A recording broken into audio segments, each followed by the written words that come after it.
Hello everyone and welcome to another episode of Real G Football. I am Jeff Wall and I'm going to be taking you through the week's action. We'll start off with the end of the Premier League and we'll start off with these guys, Manchester United.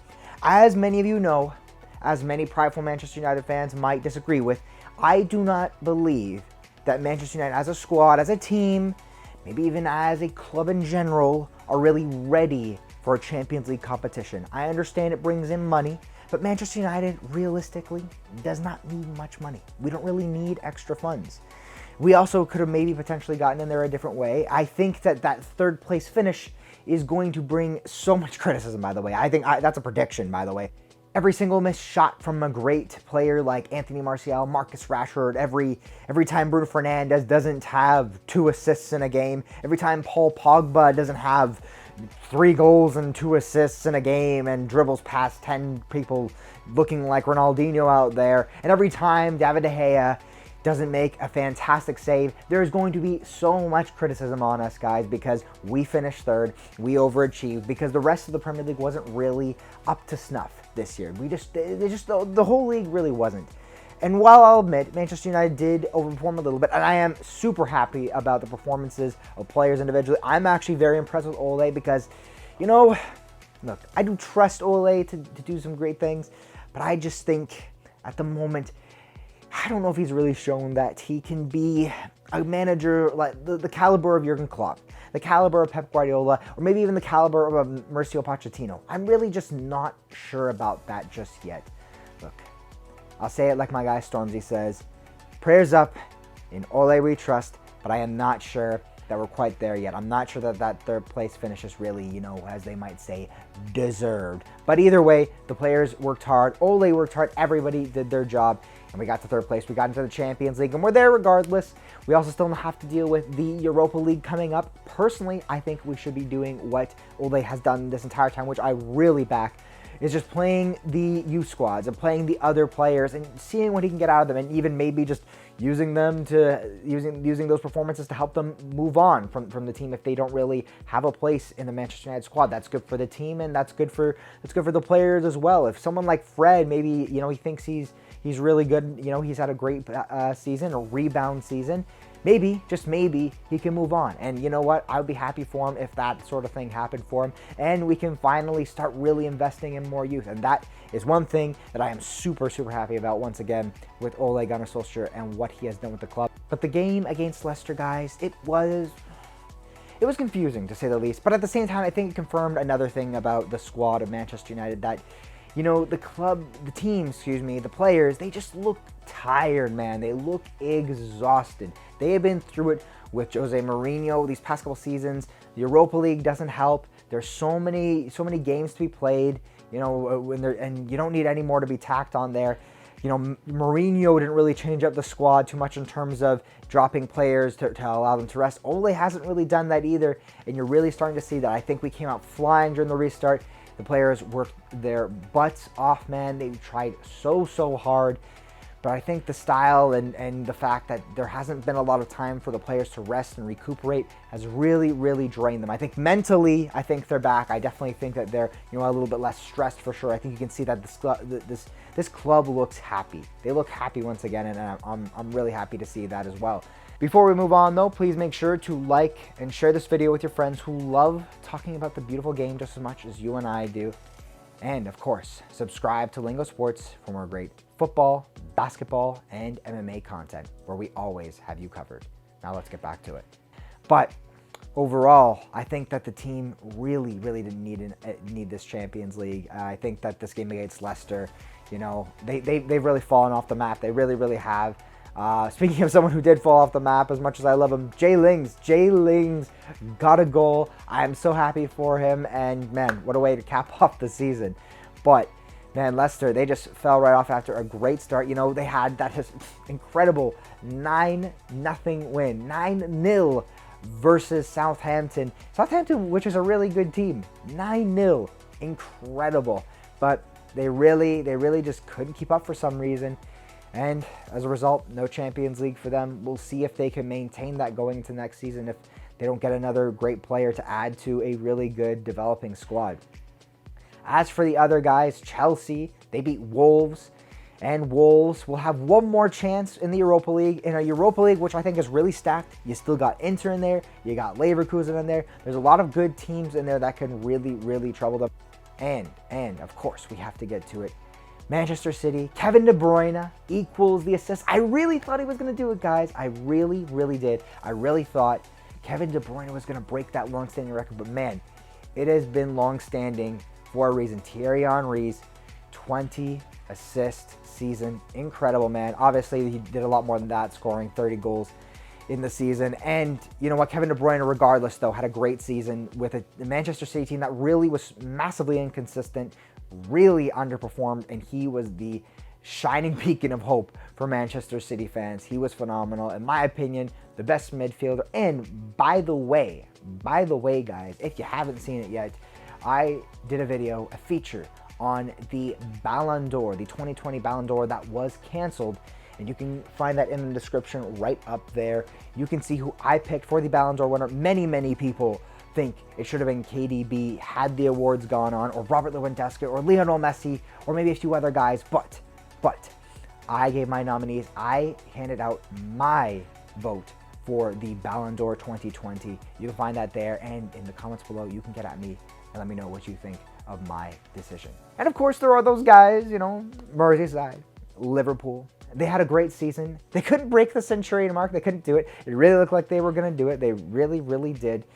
Man, they had an incredible season. Once again, I have to give them credit where credit is due.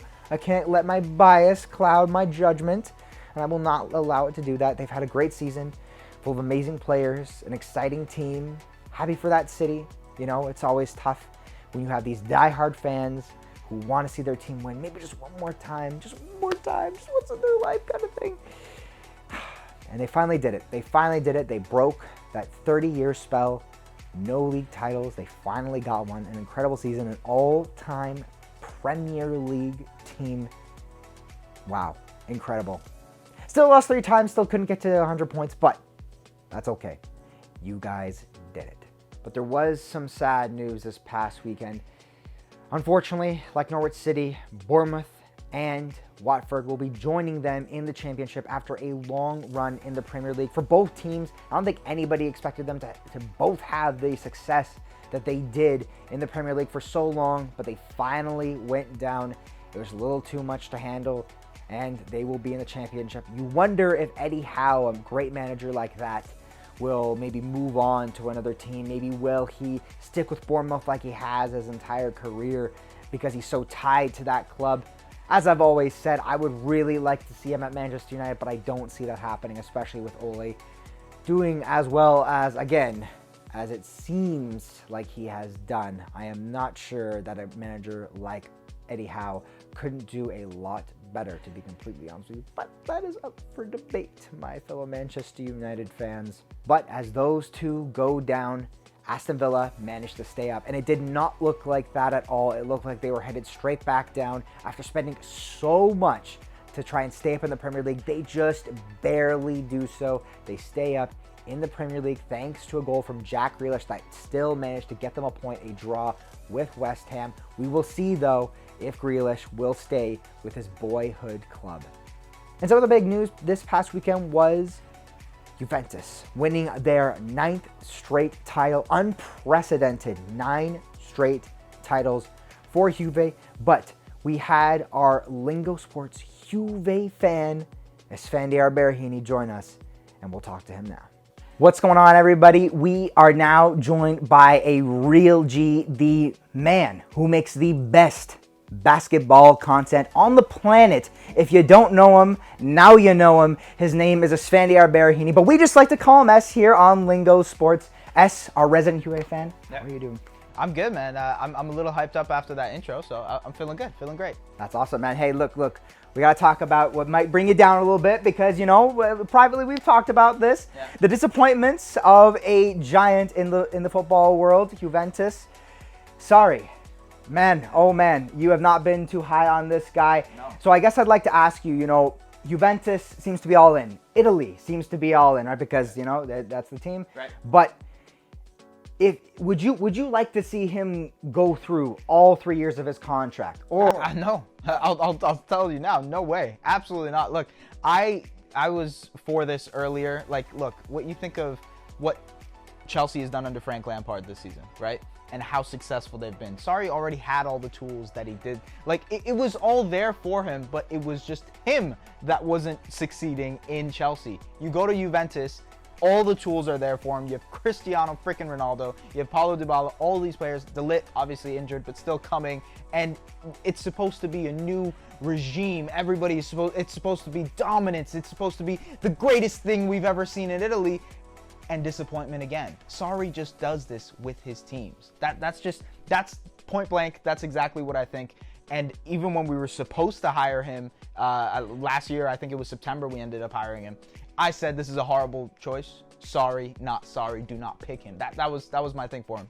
I don't like him, man. Do not follow. I know we won the 9th in a row. Congratulations. This was the most disappointing Serie A title that we've won because we limped our way. We didn't really get to that point. We didn't show our dominance, and it's disappointing. I gotta ask you though about Penaldo. Penaldo, man, the guy who's been scoring so many penalties. He's been handed a few of them. It seems like they want to give him that top scorer title, but Ciro Immobile might give him a challenge. But anyway, Cristiano Ronaldo on Juventus. You have an issue with him. Yeah. What is it and why? First of all, I'll say I won't complain about the penalties because obviously I want my team to win. At the end of the day, I don't care. Like, I'm completely fine with that. I get why other fans would be pissed off, but I don't really care about that. You see the ref point at the spot. You're like, okay, yeah, all right, yeah, I believe it. Yeah, definitely not a penalty, but you're okay. Skip the thing too. Skip the VAR. Yeah, skip the VAR. Let's just go straight to it. But no, the one thing I'll say about Ronaldo is that it's always been an ego thing. It's always been an ego thing that I thought, it's going to hinder Paulo Dybala's progress and what he can potentially become. It's going to hinder pretty much anybody else in the team who wants to become a captain per se, right?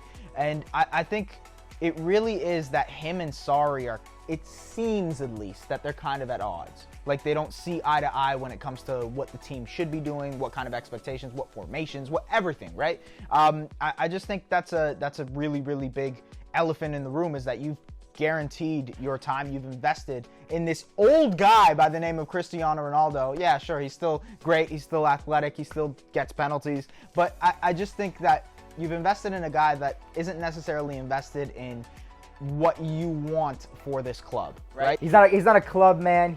He's a player's man. He's about himself. He's not about the club. And I agree with you. I agree with that, especially now more than ever. Even at the beginning of his time with Real, you could see he was still about the team, right? He wants to win. He always wants to win. That's for sure. You can never deny that. But it very much seems like he's just trying to, patch up that legacy. I'll say this. He wants to win on his terms. Yes. He doesn't want to win on Sarri's terms, obviously. He doesn't want to win on Real Madrid's terms back then. He wanted to win on terms that made his legacy, like you just said, the best it could possibly be. And you see it all the time with Juventus. You even saw it in the Champions League final with Real Madrid, the last one that he won against Liverpool. He was complaining, there were times too because he hadn't scored a goal in that one, right? And it just, I believe that, I love competitiveness. We all do, right? We love our athletes to be competitive. Absolutely. But there's a point to where it's just like, is it needed right now? There's a time and a place to be competitive.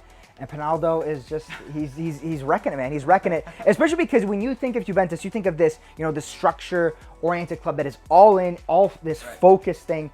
And that damages the culture of a really big club and hurts fans like you. Now, what also might hurt fans like you was last year when Dybala was on the outs. Now it looks like he's back in. Right. Okay, maybe a few questions for you, I guess. But who is the guy that needs to go for Dybala to succeed more? Cristiano Ronaldo or Maurizio Sarri? Do you believe Maurizio Sarri, as much as you don't like him, do you think that if Cristiano Ronaldo is not on the side, maybe they can focus on Dybala more? I will say this. I do think that under Sarri, Dybala has thrived a lot more. And obviously you can see it with what he's done this season. I'll give him that credit. That's cool. I'll give him that much. But I do think that the big issue here between Dybala is always that he's been like the second fiddle. Whenever, regardless, they've never trusted him to be the number one guy, right? Even with Mandzukic, it was like 1A, 1B, right? And like Paul Pogba, 1A, 1B, Pirlo. It's been so much 1A, 1B. They've never trusted Dybala to be, hey, this is your team, dude. Do what you want to. Everything around the team just doesn't make sense. You're just picking players that you think, oh, I like this guy. Oh, I like this guy. Oh, I like sort of a business, right? Because like a lot of players come on freeze, like even last season, Rabiot, Ramsey, and neither of them have fit at all, not whatsoever. But it is good business. It helps, keep the club afloat. You sell those good players off, after some rough seasons. But I agree with you. I really think that they need to focus on maybe who they can build around, because maybe that is what's kind of held you guys back with these other clubs that can just pretty much outbuy you and outspend you and have these great players and attract them. So finally, now I'll ask you about what's coming up this week. You guys, Juventus and all the other Italian teams that are still in Champions League are going to be the freshest. There's no doubt about that. They might be the most tired, but I think it's actually going to benefit them. Do you think, with all the injuries going on right now, that Juventus will get past Lyon? I do think they will. 1-0 doesn't seem like that much of a step for them to get over, a hurdle for them to get over. You're right. They might be tired, but I do think they'll be focused. At the same time, I'll say, we've seen Juventus come back from crazier deficits in the Champions League, obviously last year with Atletico. Woo! Let's go. But the other thing I'll say is that I want to shout out another team in Serie A that has been really, really impressive, and that's Atalanta. I think they have been awesome. And to put into perspective, Cristiano Ronaldo makes 39 million euros a year, right? The entire Atalanta squad makes 39 million euros, right? Which is just, it blows my mind to see a team that is so, team-oriented. They work so well together, and they have one of the greatest offenses in Serie A this year. Like, they score and score and score and score, right? I think they are a huge, huge threat to take over in Serie A, and not only Serie A, but actually go far in the Champions League. I think they have a better chance in the Champions League than Juventus does. I'm sorry, man. I'm sorry. I love Juve. You can see it. I'm drenched, but I can't do it. I think Juve is going to struggle as long as they don't realize that in order to win a Champions League, Sarri's not going to do it for you. Sorry, not sorry. No, sir. No, sir. Okay, now finally, before we get you out of here, your final prediction. Since you don't think Juventus is gonna make it there, let's get it. Our two finalists. Okay, I know Bayern and Man City are on the same side as Juve, so it's between those two, but I think Bayern is in better form. They're just like, they're this powerhouse that's just been trekking through everybody. I think Bayern is probably the pick from that side. And on the other side, I'll give it to the underdog, per se, Atalanta. I think it'll be a fun matchup. David versus Goliath type thing. This team that has barely any money and has found this way to concoct a good team. And then Bayern, who just is this powerhouse. So I'll go Bayern versus Atalanta final. I love that, man. I love it. I actually think that's what's going to happen. I may have a little bit of money invested. Okay. Maybe not. It might just have been a good business decision. Just like Juve tries to make as well. Yep. And with that, thank you so much for joining us. Guys, if you don't already subscribe to Lingo Sports, how are you supposed to get the best basketball content on earth from S? Come on, man. Let's go. Got the Lakers shorts. Let's go. Come on, man. Come on. Subscribe, like, and share. You know what to do. We out, baby.